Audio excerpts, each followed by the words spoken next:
అంటే వీళ్ళు they are so close to Raj Tarun.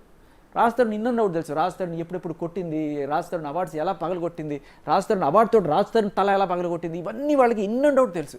వాళ్ళు ఎక్కడైనా సరే పొరపాటున మీడియాకి వచ్చి చెప్తారేమో అని ఒక భయం ఈవిడలో ఎప్పటి నుంచో ఉంది. అయితే ఈ మధ్య ఒక ఆడియో కాల్ లీక్ అయింది, నిన్నటిది కాదు, ఒక వారం రోజుల క్రితం.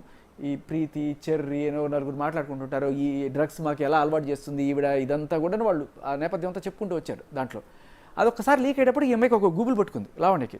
అమ్మో ఎవరు లీక్ చేశారు, వీళ్ళు లీక్ చేశారా, వాళ్ళు లీక్ చేశారా, ఏమైనా సరే నేను వీళ్ళని బెదిరించి చెప్పు చేతల్లో పెట్టుకోవాలి అని చెప్పి ఈ అమ్మాయికి ఫోన్ చేసి, ఆ ఉదయ్కి ఫోన్ చేసి బెదిరించడం.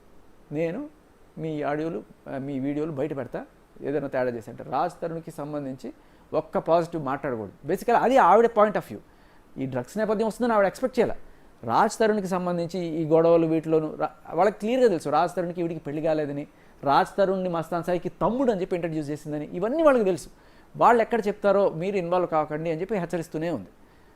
ఆ హెచ్చరిక మామూలుగా అక్కడ దాకా ఉంది.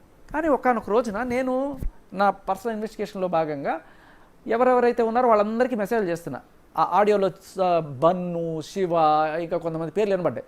ఎవరెవరు వీళ్ళని కనుక్కొని వాళ్ళకి మెసేజ్ చేస్తున్నారు. కొంతమంది పాజిటివ్గా చెప్తున్నారు, కొంతమంది తప్పించుకుపోతున్నారు. ఆ బన్ను అనేవాడిని అడిగా, అరే నువ్వు ఆ రోజు అక్కడ ఉన్నావు కదా, అంత గొడవ జరిగినప్పుడు ఏం చేసావు, ఏం జరిగిందంటే నాకేం గుర్తులేదు సార్, నాకేం తెలియదు సార్ అన్నాడు. పోయి మళ్ళీ లావణ్యకి చెప్పాడు ఆ విషయం.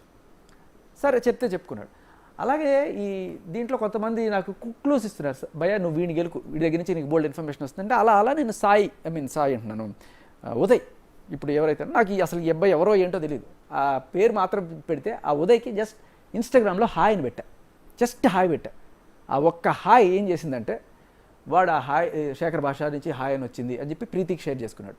ప్రీతి వెళ్ళి లావణ్యకి చెప్పింది, ఇట్లా అక్క శేఖర్ భాష హాయ్ పెట్టాడని. మీరు నిన్న ఆడియో కాల్ వినొచ్చు. ఆమె ఇంకా టెన్షన్ మొదలైంది, వీడు తీగలాగుతున్నాడు, మొత్తం ఇప్పటిదాకా బోల్డని ఎవిడెన్స్లు పట్టుకొచ్చాడు, మీరు పొరపాటున ఏమైనా చెప్పేస్తారేమో, ఏమైనా ఇచ్చేస్తారేమో అని చెప్పి ఆవిడకి మొదలైంది. ఆ కాల్లో క్లియర్ కట్గా ఆ కాన్వర్జేషన్ మీరు వినొచ్చు. ఆ తర్వాత అక్కడితో అది వారం క్రితం జస్ట్ నేను హాయ్ పెట్టినప్పుడు జరిగిన డిస్కషన్. కానీ తర్వాత అప్పటి వరకు మీకు ఉదయ్ కానీ ప్రీతి కానీ బాధితురాలు కానీ మీకు తెలియదు, ఎవరు తెలియదు. నేను ఊరికి ఎవడే ఉదయ్ ఎవరో కనుక్కోమని చెప్పి జస్ట్ హాయ్ పెడితే వాళ్ళు రెస్పాండ్ వాళ్ళని అది ఆ ఉదయ్ ఈవిడికి చెప్తే ఈవిడ ఆవిడికి చెప్పి ఆవిడ ఆల్రెడీ భయంలో ఉంది, శేఖర్ భాష ఏం పట్టుకొస్తాడో ఏం తీసుకొస్తాడో అని రోజుకు రోజు కొత్తగా పట్టుకొస్తున్నాం కదా. ఆ భయానికి వాళ్ళని ఇంకా బెదిరించడం మొదలెట్టింది. ఫస్ట్ డే, సెకండ్ డే, ఇంకా ఏ స్టేజ్కి వెళ్ళిపోయిందంటే ఈవిడ బెదిరింపు ఈ ప్రీతి అనే అమ్మాయి పేరు మీద ఫేక్ అకౌంట్ ఒకటి క్రియేట్ చేసి ఆ ఫేక్ అకౌంట్ కింద ఈ వీళ్ళ ఫోన్లో ఏవైతే ఉన్నాయో ఆ ఫోటోలు అన్నీ కూడా పెట్టడం, ఆ వీడియోలు పెట్టడం, దాని కింద నీచమైన కామెంట్స్ పెట్టడం, ఇవన్నీ ఒక రోజు రాత్రిన చేసి వీళ్ళని ట్యాగ్ చేసి వీళ్ళు చూసేట్టు చేసి వాళ్ళు కంగారు పడిపోయి ఫోన్ చేస్తే నా దగ్గర లేదు, ఎవరో అమ్మాయికి ఇచ్చేసాను నీ ఫోను, ఆ అమ్మాయి పెడుతుందేమో అని ఇలాంటివి. సో మీరు కనుక పొరపాటున వస్తే అవి ఇంకా దారుణంగా వస్తాయేమో జాగ్రత్త అని చెప్పి ఇండైరెక్ట్గా బెదిరింపు చేసి డీయాక్టివేట్ చేసింది. అంటే ఒక బెదిరింపు ధమ్కి ఇచ్చింది అనమాట. వీళ్ళకి ఎన్నాళ్ళు మనకి కుక్క బతుకు, ఎన్నాళ్ళు ఈ దాస్యం అని చెప్పి వాళ్ళకి అప్పుడు రియలైజేషన్ వచ్చి ఈ చావరేవో ఇంకా ఈ వల్ల కాదు, రోజు ఈవిడికి ఊడిగోయం చేస్తూ దాస్యం చేస్తూ ఈ బ్లాక్మెయిల్ ఎన్నాళ్ళు వద్దు, బయటికి వెళ్దాం, మీడియా ముందుకు వద్దాం అనుకున్నారు. శేఖర్ భాష నిలబడ్డాడు, నమ్మకం ఉందని చెప్పి అప్పుడు శేఖర్ భాషని ఉదయ్ సంప్రదించడం జరిగింది. ఆ రకంగా ఉదయ్ వచ్చిన తర్వాత నేను వాళ్ళకి ధైర్యం చెప్పి నేను ఒక ఛానల్కి తీసుకెళ్ళి ఇప్పిద్దాం అనుకున్నాను. కానీ ఆ ఛానల్లో ఏం జరిగిందంటే అదేదో సామెత చెప్పినట్టు అసలు విషయం పక్క పోయి ఈ మున్సిపాలిటీ పంపులు కాడ బిందులు వేసి కొట్టుకుంటారు చూడండి, ఆ టైప్లో చిల్లర డిస్కషన్ జరిగి అసలు విషయం బయటికి రాకుండా, అంటే ఆయన లాయర్ గారు అంత విజ్ఞత కలిగిన ఆయన మాట్లాడిన భాష కాదు ఈవిడ చేయాల్సిన పనులుగా నేను క్వశ్చన్లు అడుగుతున్నాను, క్వశ్చన్ చెప్పచ్చు కదా. ఒక్కసారి ఉదయ్ ప్రీతి నాకు తెలుసు అని నేను ఎప్పుడైతే షోలో చెప్పానో అక్కడ ప్రకంపనలు స్టార్ట్ అయిపోయినాయి.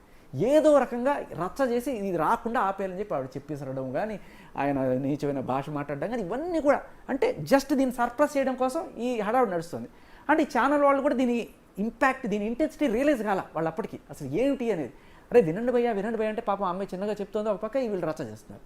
సరే ఇక్కడ ఇది వ్యవహారం తేలేదు కాదు, ఈ అమ్మాయి భయపడి ఉంది, ఆ అమ్మాయి చెప్పుకోవడానికి వాయిస్ మనం కల్పించాలి ఒక ప్లాట్ఫామ్. ఇలా మనం బెదిరించేస్తే ఆ అమ్మాయి వచ్చే అమ్మాయి కూడా రాదు కదా అని చెప్పి నేను క్లియర్ కట్గా వేరే ప్రైవేట్ ఛానల్ ఒక వేరే యూట్యూబ్ ఛానల్కి తీసుకెళ్ళి క్లియర్ కట్గా అమ్మాయి ఏం చెప్పాలనుకుందో మొత్తం చెప్పించి ఆ అబ్బాయి కూడా ఏం చెప్పించి అప్పుడు రిలీజ్ చేశాను నేను. సో తర్వాత ఇది ఆ అమ్మాయికి విషయం తెలిసింది, అప్పటికి కూడా బెదిరిస్తుంది, మీరు ఇంకా ప్రూఫ్లు కానీ ఆడియో ఇప్పుడు ఏదో మాట్లాడారు బట్ ఏదైనా వీడియో ప్రూఫ్లు కానీ ఆడియో రికార్డులు కానీ మీరు ఏదైనా సరే బయట పెట్టారంటే అది చేస్తా ఇది చేస్తా అని చెప్పి ఇండైరెక్ట్ బెదిరింపులు వస్తూనే ఉన్నాయి.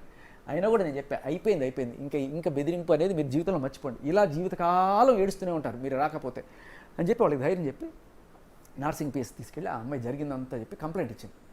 ఇప్పుడు ఇంత చేస్తావా అని చెప్పి రాత్రికి రాత్రి ఆ అమ్మాయి దగ్గర ఉన్న ఏమీ లేవు, బేసికలీ చెప్పాలంటే ఏమీ లేవు, బట్ ఆ అమ్మాయి ఫోటో ఏదో గంజాయికి సంబంధించిన ఏవో 4-5 నిజంగా ఆ ఫోటోకి దీనికి సంబంధం కూడా లేదు.